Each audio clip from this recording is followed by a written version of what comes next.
Oke, di sini gue akan bahas gimana caranya kalian bisa jadi miliarder muda. Dengarkan apa yang gue omongin di sini. Kalian bisa cerna baik-baik videonya dan gue yakin kalian akan mencapai ya status miliarder di usia yang relatif lebih muda dibanding orang-orang lain. Namun gue ngomong di sini jalannya nggak gampang, tapi gue akan coba outline 5 prinsip yang gue udah pelajari selama proses gue 10 tahun kurang lebih berjualan, berbisnis dan mencari duit. Gue itu mulai dari keluarga yang relatif biasa-biasa saja ya. Jadi gue sama seperti kalian mulai dari nol juga. Gue mulai di market saja modal dari 2 juta rupiah. Gue dari SD udah mulai jualan, SMP itu gue udah mulai jualan pomade ya. Gue dagang impor barang dari Cina ya. Ada yang bilang, oh impor berarti modalnya besar. Enggak ya. Zaman dulu kalau kalian tahu website seperti DHgate atau Global Source itu, kalian bisa order dari 10 kuantitinya 12 ya. Jadi mereka bisa shipping dengan barang yang kuantitas rendah. Nah itu gue mulai jualan di marketplace seperti Kaskus dulu ya. Dulu belum ada Tokopedia. Orang masih jualan di Kaskus sampai transisi ke Tokopedia. Di weekdays gue jadi agen properti, cari listing ya. Setelah gue udah nganter barang-barang gue ke Jaya Nenek Sepeda, gue mulai listing di sana. Dan untuk di weekend, Sabtu Minggu gue jadi wedding organizer. Jadi banyak yang udah gue lakukan ya. Ini prosesnya nggak instan dan nggak cepat. Setelah gue naik ke bangku SMA pun, yang gue lakukan adalah gue bikin agency ya. Gue jadi bikin perusahaan agency untuk bantu beberapa UMKM untuk meningkatkan omset mereka melalui advertising. Nah itu gue lakukan kurang lebih 2,5 tahun sampai 3 tahun. Nah sebenarnya gabungan dari semua skill set ini itu yang bisa bikin gue itu seperti sekarang ya. Jadi ini nggak tiba-tiba langsung jadi seperti ini ya. Nanti gue akan jelasin gimana cara skill setnya itu saling nyambung dari pekerjaan-pekerjaan yang gue pernah lakukan sebelumnya. Mungkin yang baru kenal gue itu lihat judul seperti ini langsung ngerasa aduh ini berisik banget orang yang kenapa dia nggak ngajarin jadi miliarder, apakah dia udah jadi miliarder. Mungkin banyak yang berspekulasi juga ya, sampai berita-berita di luaran sana berspekulasi net worth gue itu berapa sih sebenarnya, gue punya uang berapa. Jawaban jujurnya adalah gue nggak tahu ya. Jadi ini kata-kata gue ambil dari John Paul Getty. Kalau lu tahu exactly uang lu berapa, berarti uang lu belum banyak. Jadi ini makanya gue sangat ragu pada artikel-artikel di Forbes yang bilang oh ini terkaya. Jawabannya enggak ya.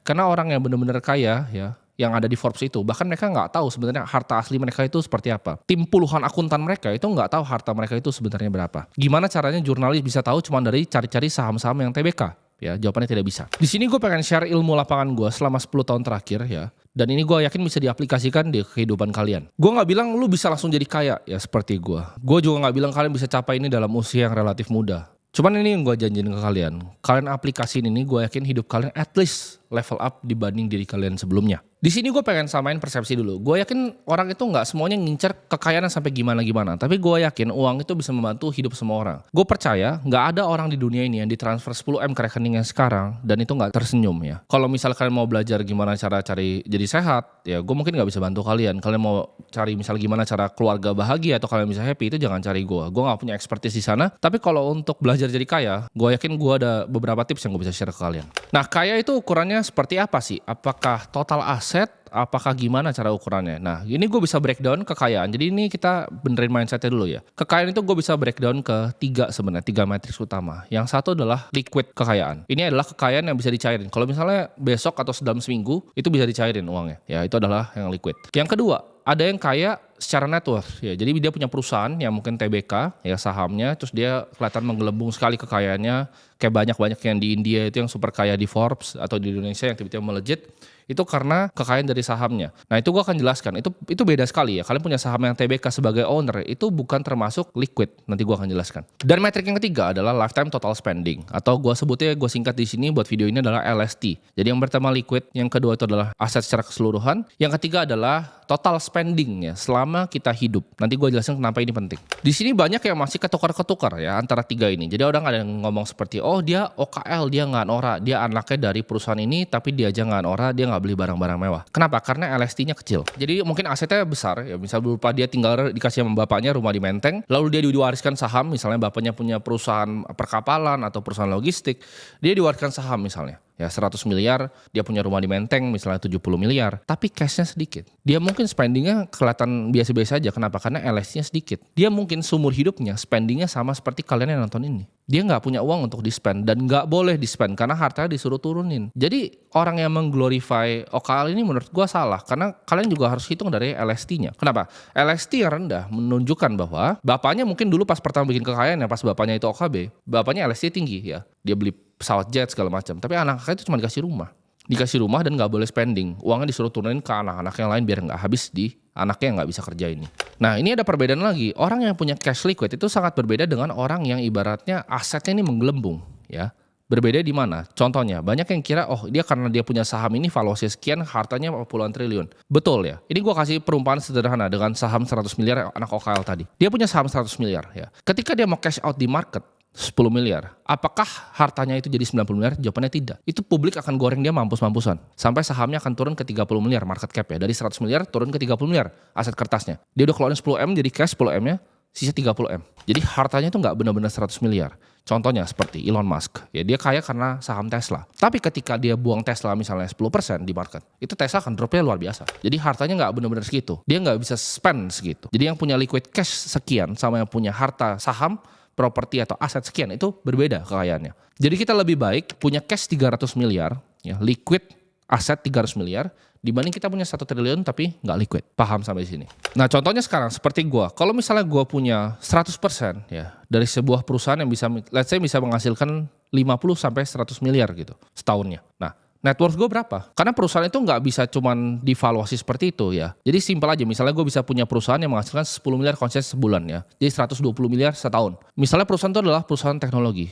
Simple ya, kita bisa lihat di market, value perusahaan seperti itu 7-10 kali biasanya dari earningsnya. Jadi secara net worth, gue bisa jadi sudah triliuner dengan memiliki perusahaan yang punya cash flow 10 miliar sebulan. Nah kalian harus paham di situ. Jadi percuma kalau kita punya aset tapi cuma buat diturunin ya 5 triliun tapi LST-nya rendah. Kalau kalian mau ikutin jalan gue, yang gue pengen ajarin kalian adalah balance antara 3 ini ya. Jadi liquidnya ada, asetnya juga total itu menggelembung, dan yang ketiga kita belajar untuk menikmati jerih payah kita ya. Jangan jadi cuman orang yang ngumpulin duit terus ya udah gitu nggak ngapain, LST-nya rendah sekali. Itu percuma, mending gak usah cari duit dari awal. Kalau itu menurut gue pribadi. Nah ini jadi kita shaping mindset-nya dulu sebelum bahkan kita masuk ke prinsip. Kan gue bilang di depan adalah 5 prinsip untuk jadi miliarder ya. Ini belum masuk ke prinsipnya, ini gue benerin dulu shaping kalian. Kan kalian mau jadi kaya, kalian harus tahu tujuannya seperti apa, kita shaping dulu ya.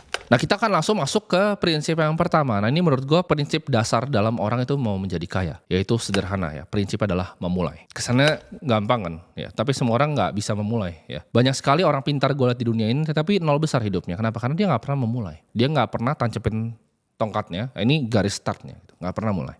Karena perjalanan 1000 langkah itu selalu dimulai dari langkah yang pertama. Di sini banyak yang punya pemikiran bahwa oh gue mulainya dari nol. Bagus ya, itu justru advantage ya. Kalian sama seperti gue. Kenapa gue selalu bilang orang yang mulai dari nol itu punya advantage dibanding tadi OKL itu yang diwarisin rumah di Menteng. Karena mereka itu nggak ada drive-nya ya. Dan mereka have so much to lose. Kalau mereka coba sesuatu dan gagal, mereka akan dibandingin sama bapaknya. Tapi kita ya, gue dan lu yang di sini, itu kita mulai dari nol, ibaratnya kita udah nothing tulus. Ibarat kalau kita gagal juga kita udah gembel dari awal gitu. Jadi mentalitas itu yang sangat berharga dalam membuat sebuah venture, sebuah bisnis, sebuah peluang usaha. Great fortune atau kekayaan yang luar biasa besar yang ada di dunia ini, banyak kan tuh dimulai dari nol. Ya lu pelajarin Andrew Carnegie, Rockefeller. Rockefeller tuh mulai dari sangat amat miskin ya. Justru karena kemiskinan itu dia harus bantu ibunya, itu yang bikin dia jadi sekarang. Karena gue dulu sangat miskin, gue harus bantu ibu gue sampai ibu gue tuh kalau ke rumah sakit itu repot. Gue lihat berkali-kali seperti itu yang bikin gue sampai seperti sekarang. Kalau gue mulai dari bapak yang kaya, mungkin gue nggak akan ada nama Timothy Ronald di sini. Dan benefitnya lagi, kalau kita mau mulai di saat kita nol, kita punya mindset adalah kita selalu mau belajar. Kita bukan expert, kita selalu mau kosongin gelas. Itu makanya kalian masih di sini untuk nonton video ini. Karena kita selalu mau kosongin gelas, kita mau belajar dan kita haus untuk belajar. Karena kita masa hidup kita masih nol. Dibanding orang yang udah lahir kaya, mereka kira mereka lebih pintar dibanding semua orang. Padahal mereka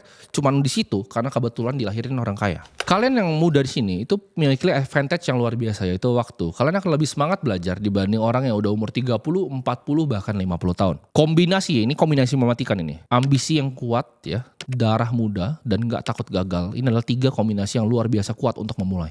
Buat kalian yang udah coba misalnya memulai sesuatu ya tapi gagal terus, tenang aja ya. Dan jangan kalian keburu untuk nyerah. Karena kalian cuman kurang ilmu ya, dan kalian kurang pengalaman. Dari sini yang gue pengen share adalah ilmu dan pengalaman. Supaya kalian tahu apa yang harus dilakukan, kalian gak harus jatuh ke lubang yang sama yang gue udah jatuh. Kalian harus ingat kata-kata ini di otak kalian ya. Pengecut itu mati duluan sebelum dia mati.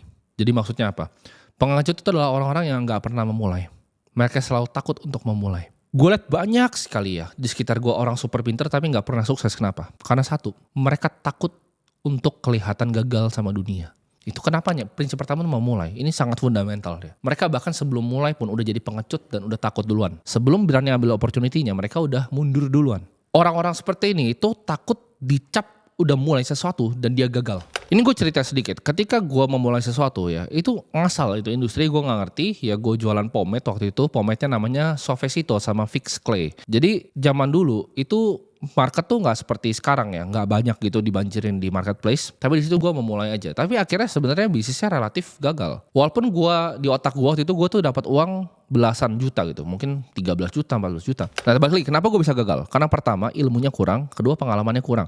Ilmu yang gue kurang apa? Di bidang akuntansi. Gue kira bisnis sesimpel ini, gue hitung nih barangnya berapa, kira-kira pengeluaran gue berapa. Cuman kayak ini kurang ini gitu, itu goblok banget ya. Gue gak ngerti depresiasi, gue gak ngerti beban sewa semua. Jadi apa yang terjadi ya, gue gak ngerti bikin buku, gue gak ngerti akuntansi, bisnisnya berantakan. Jadi waktu gue kira gue dapatnya belasan juta, sebenarnya gue realnya net profit gue mungkin cuman di bawah UMR sedikit. Begitu gue gak ngerti financial management juga ya. Gue spending beli sepatu, ya beli Jordan udah ngerasa orang kaya ya. Udah mulai coba buka-buka botol murah begitu. Masih SMA ya, namanya anak muda, baru dapat duit kiranya belasan juta di otak, udah merasa orang paling kaya di dunia waktu itu. Umur 17 tahun dapat belasan juta itu rasa orang paling kaya di dunia. Itu gue berantakan semuanya situ. Karena gue kurang ilmu dan gue kurang pengalaman. Tapi kegagalan ini gak pernah bikin gue stop ya. Dari kegagalan ini gue belajar untuk bikin venture selanjutnya. Gue nggak pernah takut ya. Jadi pahami, pecundang itu kalah duluan sebelum dia mulai, mati duluan sebelum dia mati bahkan. Gue nggak takut gagal dalam bikin bisnis pomade. Kenapa? Karena ya udah gue nothing tulus. Gue udah gembel itu, gue naik sepeda nganterin kerja ini, gagal lah begitu. Nyokap gue yang bantuin packingin karena waktu gue masih sekolah.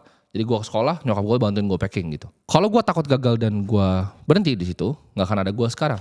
Nah ini akan gue sambungkan ke prinsip yang kedua ya. Jadi kalau prinsip pertama itu adalah memulai. Nah mungkin ini jawab pertanyaan kalian bingung. Tapi mulai dari mana? Nah ini masuk ke prinsip kedua, yaitu pencarian. Nah mungkin kalian bingung, apa itu prinsip pencarian? Pencarian adalah di saat kita bisa melihat sebuah industri ya, dan kita bisa melihat celahnya di industri. Nah ini kalian harus pahami dan gue akan bahas secara detail. Kalian harus bisa desain hidup kalian sedemikian rupa untuk mencari uang yang banyak ya dengan pencarian ini. Di sini maksud gue bukan kita lihat sebuah industri dan kita coba untuk desain karir ya. Jadi bukan kita mikir oke, gue mau kerja di IT di startup, gue mau desain karir gue dari staff, gue mau jadi manajer, gue mau jadi direktur. Itu bukan maksud gue ya. Ini bukan pencarian karir. Tapi ini adalah pencarian industri, di mana kita bisa lihat celahnya, kita tusuk di dalam paling cepat. Maksud gue dari pencarian adalah kita bisa melihat celah untuk bikin disrupsi yang hebat di industri tersebut yang orang lain belum melakukan. Ini gue kasih contohnya, maksud gue celah itu seperti apa. Jadi waktu itu gue kan jualan pomade itu dari Kaskus ya. Waktu itu gue transisi pertama ke Tokopedia. Jadi di daerah Tangerang sini kebanyakan itu gue yang supply. Kenapa bisa seperti itu? Karena gue melihat celahnya antara transisi Kaskus di Tokopedia. Nah di Tokopedia sendiri, kan waktu itu akhirnya begitu gue mulai jualan banyak sekali yang mulai ikutin. Modal gue paling kecil ya. Mereka bisa banjirin marketnya dengan harga-harga yang lebih murah. Celah yang gue lihat apa? Satu itu adalah advertising, karena waktu itu baru keluar Tokopedia. Jadi Tokopedia itu nggak ada ads seperti sekarang yang pay per click-nya itu di atas itu. Di pay per click-nya waktu itu murah sekali ya. Jadi kalau lu ads murah itu lu langsung muncul paling atas paling kiri pertama. Nah itu gue eksploitasi. Gue lihat celah di situ dengan apa? Ditambah copywriting. Di situ gue belajar seni mengubah tulisan menjadi uang. Orang semua cuma mikir di harga. Tapi yang gue pikir gimana cara gue bisa add value ke produk gue. Walaupun produknya sama ya. Sama-sama jualan pomade Suavecito. Tapi Suavecito gue dapat sisir gratis. Jadi kalau kalian pertama kali lihat itu di Tokopedia, itu gue yang bikin. Orang belum ada. Ya belum ada. Mereka cuma jualan begitu bulk atau mereka paketin 3 lebih murah gitu. Tapi gue lihat gue bisa jual dengan harga yang kompetitif. Gue gak harus banting harga gue. Cuma dengan tambah sisir. Jadi gue pesen lagi dari Cina sisir. Karena murah banget di sana ya. Waktu itu bisa cuma 200-300 perak ya. Tapi banyak sekali dapatnya. Udah.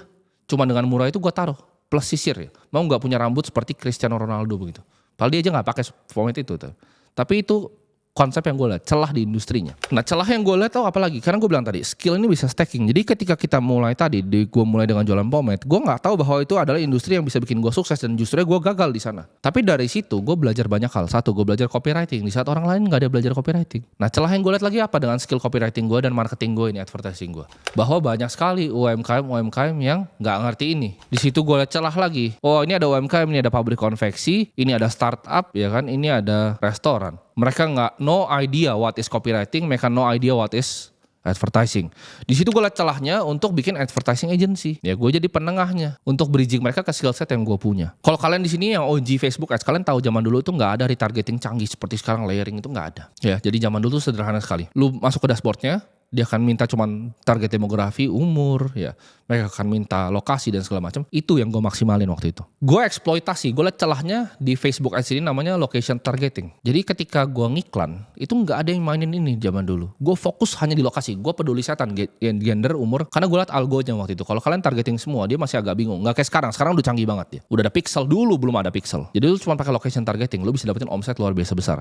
Contohnya seperti apa? Ada pabrik konveksi. Gue cuma target lokasi dekat situ doang. Karena mereka rata rata-rata mesti datang ke sana untuk ngobrol sama ownernya atau kalian mesti chat. Jadi di situ gue bilang simple. Kalau lu mau bikin brand fashion, ya lu bisa order mulai dari 12 piece, yang lain 24, di sini bisa 12. Sebelumnya leads yang dia dapat, ya chatnya itu cuma dapat 2 sebulan, 2 WhatsApp sebulan sebelum pakai gue. Setelah pakai gue jadi 200. Cuman gue pencet tombol begitu doang terus gue video-videoin. Ya itu celah yang gue lihat dan gue minta bagian dari omsetnya. Sama seperti restoran. Kalian banyak gimana ya cara iklan restoran ya, pakai influencer, pakai KOL? Nggak perlu. Waktu itu gue manfaatin location targeting. Misalnya restorannya kondisinya di Gading Serpong. Gue tinggal bikin iklan ya pakai orang mukanya ngomong ini. Buat kalian teman-teman yang lagi di Gading Serpong, nah itu langsung ke hook di depan.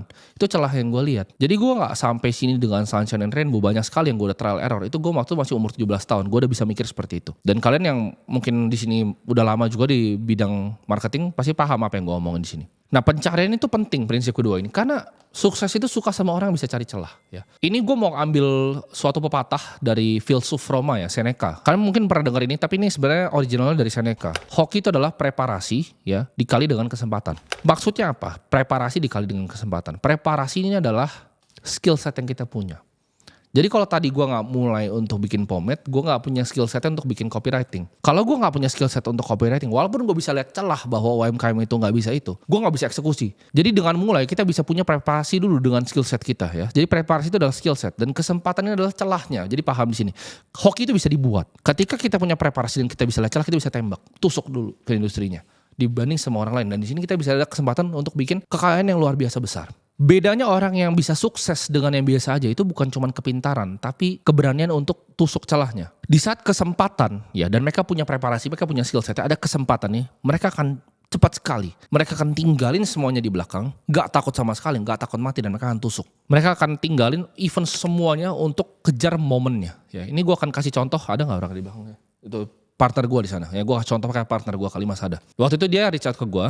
Nah kita sempat ngobrol. Sederhana sekali. Dan gue bilang bisa ketemuan. Langsung terbang dia. Ya. Dia kan punya skill setnya. Ya. Ketika ada opportunity untuk jadi co-founder di perusahaan gue. Apa yang dilakukan? Dia tusuk langsung masuk. Jadi dia tinggalin semuanya. Ya. Semua yang dia punya ya di Malang. Mau itu baik dia udah beli rumah di sana, keluarganya, bahkan istrinya sendiri, bahkan pekerjaannya sebagai dosen, itu semua ditinggalkan untuk tusuk dan mau disrupsi satu industri ini, yaitu edukasi kripto. Nah, itu kalian paham di situ. Itu nggak semua orang bisa bilang. Jadi kalau orang bilang, oh mau jadi sukses, nggak segampang itu. Kalian bisa nggak relain semuanya untuk tusuk ketika lihat celahnya. Nanti balik itu preparasi ya dikali dengan kesempatan.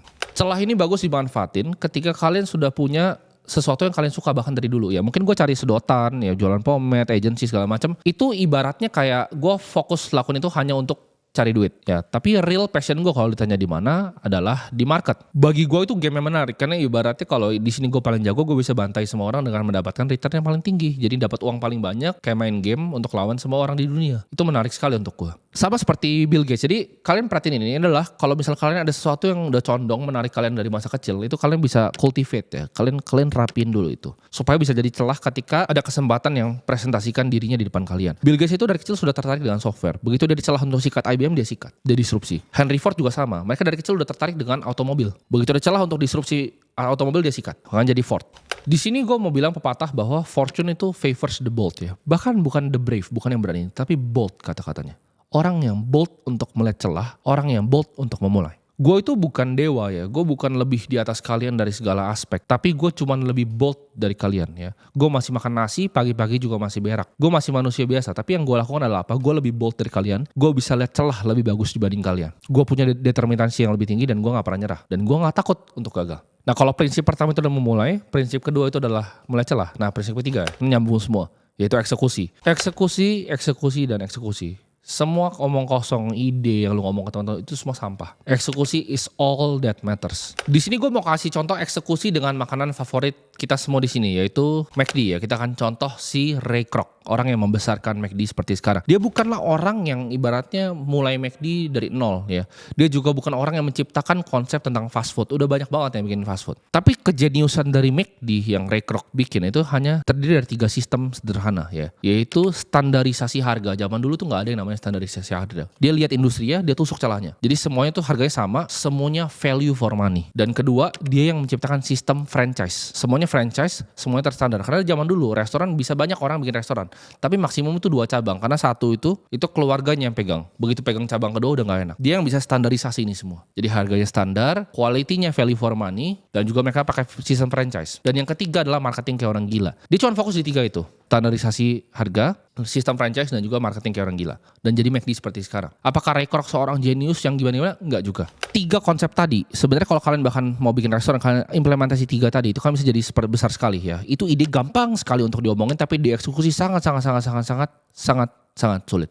Itu yang bikin seorang Ray Kroc ya, sales mesin milkshake umur 52 tahun dengan diabetes dan asma bisa jadi seorang billionaire. Dia jadi billionaire bukan karena ide fast foodnya, bukan karena ide McD-nya, tapi karena eksekusi 3 konsep tadi yang gue ajarin ke kalian.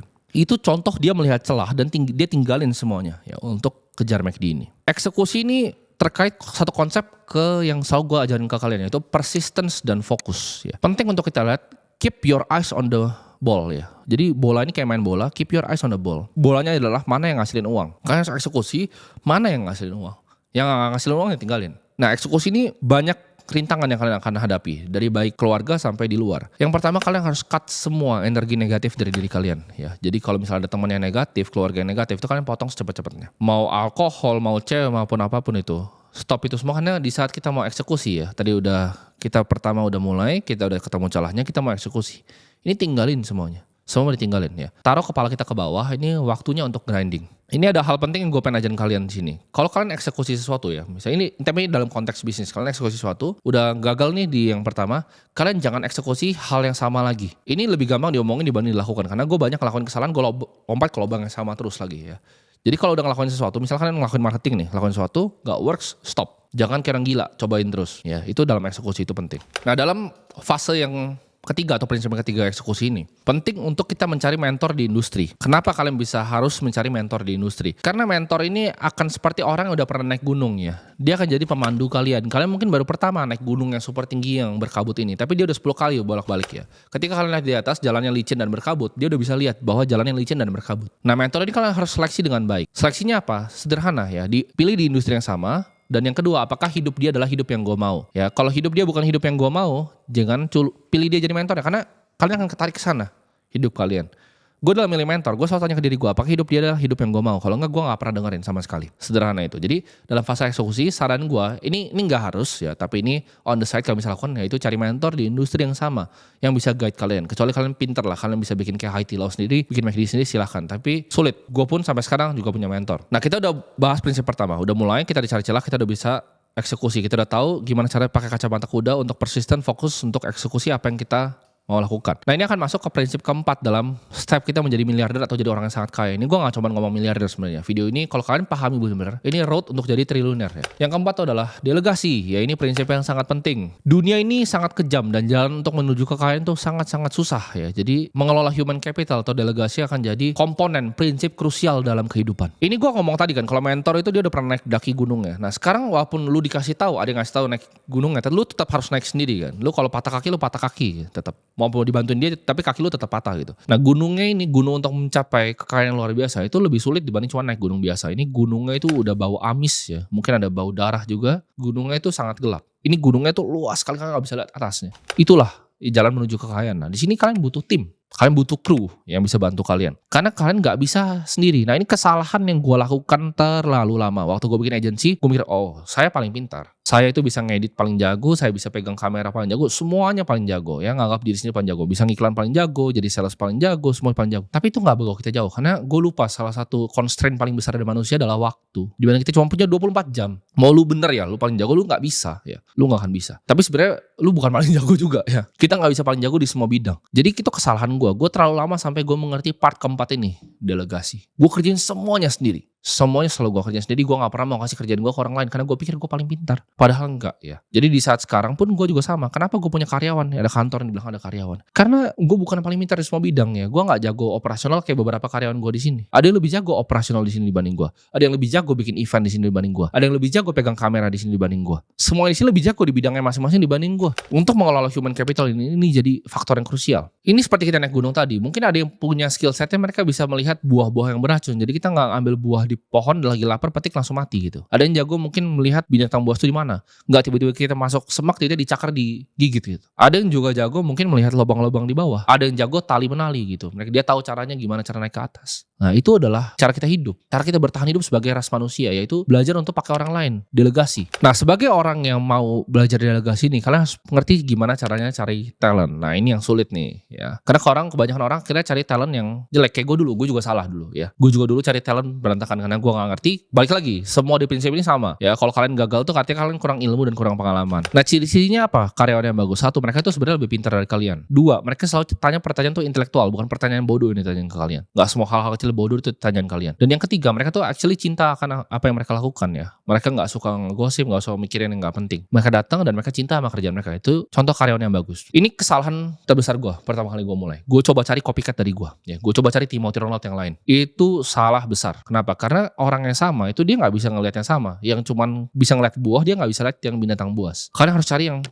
cross dari kalian. Lu gak pintar operasional, cari yang jago operasional. Lu gak pintar jualan, cari yang jago jualan. Lu gak pintar marketing, cari yang jago marketing. Jangan lu jago marketing, cari yang jago marketing. Itu gak ada gunanya. Lu emang bos di bisnis kalian. Lu emang mungkin yang bikin bisnisnya. Tapi lu bukan yang paling pintar, jangan salah. Lu yang mulai bukan berarti lu yang paling pintar. Kayak gue di sini gue gak paling pintar. Gue gak lebih pintar dibanding motion graphic. Ya gue bisa masih inget gimana cara ngedit. Tapi kalau disuruh ngedit pakai tools yang sekarang anak-anak gue pakai juga gue kagak ngerti cara pakainya gitu. Gue bukan paling pintar di sana. Nah gimana caranya dapat feeling untuk cari karyawan seperti ini? Jawabannya ya trial and error. Gak ada cara lain, trial and error. Nah dalam human capital ini paling penting untuk kita set sebagai example yaitu sebuah culture. Nah culture ini penting. Gimana cara kalian bikin culture yang baik, work environment yang baik? Adalah kalian jadi contoh. Satu pun karyawan gue di sini nggak akan ada yang bisa keluar dari mulutnya dia ngomong saya kerja lebih keras dibanding Timothy. Nggak akan ada yang bisa ya. Karena gue kerja paling keras di sini. Gue kerja itu 16 jam sehari. Gue bisa sampai pulang di rumah pun ya. Belum berangkat pun gue kerja. Pulang pun sampai rumah gue kerja lagi. Bedanya gue sama orang lain tuh apa? Gue bisa spot talent where I can see them ya. Gue bisa spot talent tuh cepat. Kalau kalian mau hire orang goblok, banyak orang goblok di dunia ini. Dan itu gak akan bikin perusahaan kalian maju.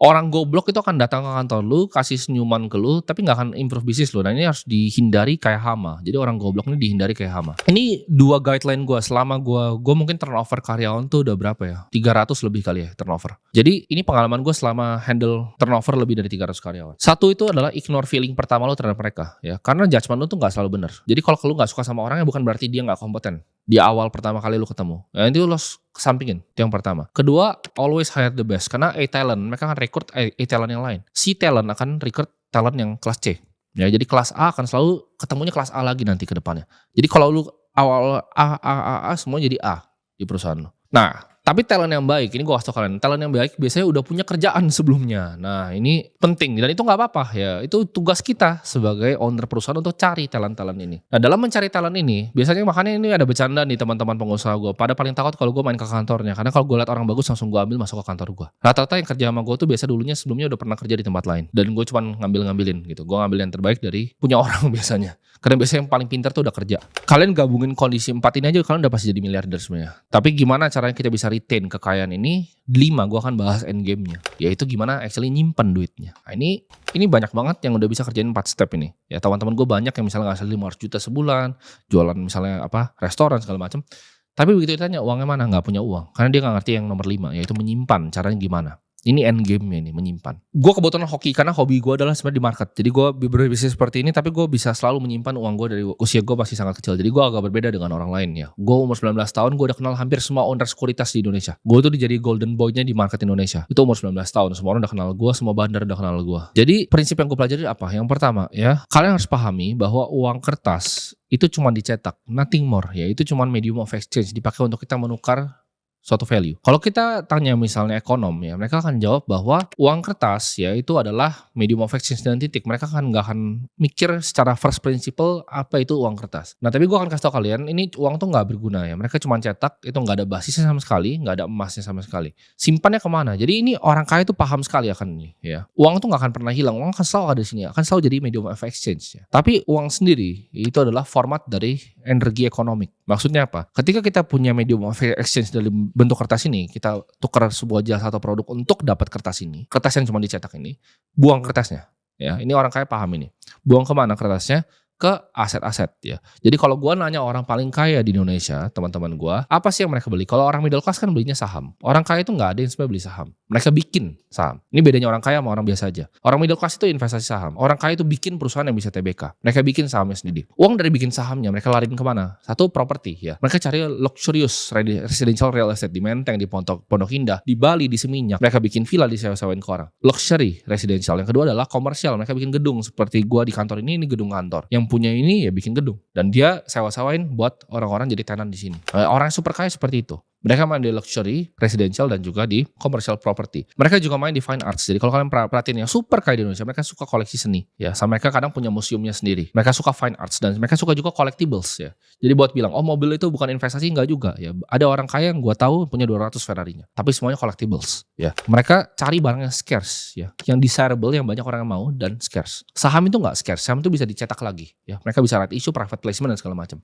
Bitcoin itu scarce ya. Kalian bisa simpan aset kalian juga di Bitcoin. Fine arts ya, hal yang desirable. Contoh seperti jam Patek Philippe ini juga desirable ya. Gampang sekali dan liquid sekali. Gue jual ke teman gue bisa langsung laku. Energi ini bisa disimpan di medium of exchange ya. Jadi tiap negara tuh punya medium of exchange masing-masing ya. Jepang punya yen, Amerika punya USD, ya Australia juga punya, ya Singapura juga punya sendiri. Nah tapi ini akan tergerus 5-10%. Karena mereka cetak lebih banyak lagi. Intinya itu sederhana, 5-10%. Jadi dalam 5 tahun uang kalian itu setengah kalau disimpan dalam bentuk kertas. Jadi kertasnya dibuang secepat-cepatnya ke aset-aset yang scarce dan desirable. Entah itu kalian sukanya apa, kalian suka tanah silahkan beli tanah. Kalian ngerti commercial property silahkan ke property, kalian ngerti fine arts silahkan ke fine arts, kalian ngerti mobil silahkan ke mobil ya. Tapi intinya jangan kertas. Kalau kalian ngerti investasi saham silahkan ke saham juga. Tapi intinya ini di semua ya investasi, kalau kalian nggak ngerti, nggak benar paham, don't get into the game. Lu nggak ngerti kripto jangan masuk kripto, lu nggak ngerti saham jangan masuk saham, lu nggak ngerti properti jangan masuk properti. Karena kalau lu nggak ngerti dan lu investasikan uang kertas lu ke situ, itu cara paling cepat untuk hilang uang. Karena orang yang ngerti 4 prinsip ini nggak bisa miskin sebenarnya. Mereka yang ngerti prinsip ini akan bisa generate cash flow terus-menerus. Yang bisa bikin mereka miskin itu apa? Cuman satu, ketika mereka salah naruh uang. Nah, paham gak? Gue banyak lihat orang kaya bisa generate cash flow, bisa berbisnis, jadi miskin karena mereka salah naruhnya. Masuk ke tiba-tiba gak ngerti perikanan, mereka beli kapal, mau berlayar, gak ngerti perbekalan segala macam, habis uangnya. Ya gue lihat banyak sekali seperti itu.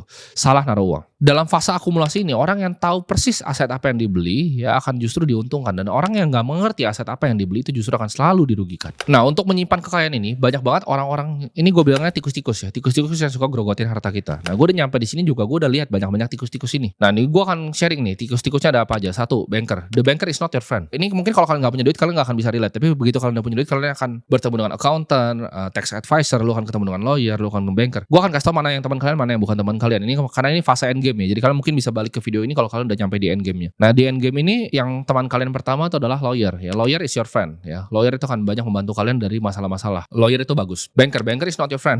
Banker akan grogotin kalian dengan segala macam produk ya. Begitu kalian udah nyampe nanti misalnya di BCA Solitaire atau kalian udah nyampe private banking gitu, kalian punya private banking di Singapura, it's not your friend ya. Financial advisor, ketika uang kalian masih, gue ngomong misalnya di bawah 100 miliar lah, atau bahkan sebenarnya lebih sih, misalnya kalian masih di bawah 300 miliar, financial advisor ya, it's not your friend ya. Kalau misalnya itu financial advisor apalagi cuma di Indonesia, it's not your friend. Mereka cuma minta fee dari kalian, taruh kalian di reksadana yang gak berguna, yang akhirnya grogotin kalian punya uang, karena mereka dibayar dari sana. Kapan kita bisa pakai wealth advisor? Ini beda nih, bukan financial tapi wealth advisor. Ketika uangnya di atas 300 M ya, mungkin lo udah punya family office yang di Singapura, lo udah punya misalnya separate account di Gibraltar, di Cayman, lo udah punya estate di beberapa tempat, lo udah punya di Seminyak di Bali, lu udah punya di Jakarta banyak, lu udah punya bahkan lu mau ekspansi ke Thailand, lu punya di Singapura properti. Udah terlalu sulit untuk ngurus, ini baru pakai wealth advisor buat ngurusin. Tapi kalau lu belum nyampe level sini, don't ever touch Financial advisor ini tikus-tikus gerogotin kalian. Nah, untuk sampai ke fase ini, financial security kalian harus beres dulu ya. Yang paling sederhana, basic makanan, transport, kehidupan tuh harus udah beres dulu itu yang pertama. Jangan pernah taruh ya mau di properti, mau di market, mau di fine arts, uang yang kalian butuhin untuk yang basic needs ini ya. Jangan bego. Basic needs-nya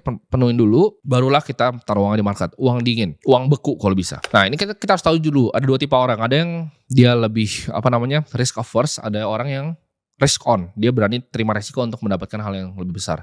Kalau lebih muda gue saranin kalian ambil yang resiko, karena harga yang dibayar untuk kekayaan adalah resiko. Nah, kalau kalian yang udah lebih berumur ya, risk averse, ini strateginya bisa macam-macam. Kalian bisa pakai barbell strategi, di mana kalian split uang kalian. Satu tuh sangat tidak beresiko, satu sangat beresiko. Contohnya, satu kalian taruh mungkin di reksadana indeks yang tidak beresiko yang di lokal, satunya kalian hantam di Bitcoin seperti itu. Kalian bisa pakai manfaatin barbell strategi ini untuk ngatur uang kalian. Nah, ini kalian jangan sentuh reksadana saham ya. Kenapa? Karena itu fee-nya terlalu besar. Karena anyway yang mereka lakukan adalah indexing juga. Saham-saham mereka itu banyak kan yang korelasinya ke beta itu besar. Jadi yang kalian lakukan adalah reksadana indeks saja. Itu jadi dia pakai robot ya untuk masukin alokasinya semua. Nah, indeks itu kalian bisa pakai Serikahati. Itu sederhana banget. Kalian tinggal taruh di Serikahati terus kalian hantam di Bitcoin. Atau kalian mau yang lebih risk averse lagi, tapi gue gak saranin karena di Indonesia bonds itu real rate inflasi di Indonesia itu 10% ya. Jadi kalau kita taruh di FR yang mungkin 6% itu kurang ideal. Lu masih minus 4%, tapi kalau lu risk averse benar-benar gak mau hilang duitnya, lu yakin lu bisa dari bisnis lu generate lagi, might as well gitu ya. Nah, itu juga kalian bisa pakai reksadana pasar uang di sana. Ya, itu masih bisa kalian pakai. Kenapa? Karena reksadana pasar uang itu ini cheat code-nya, itu bukanlah objek pajak.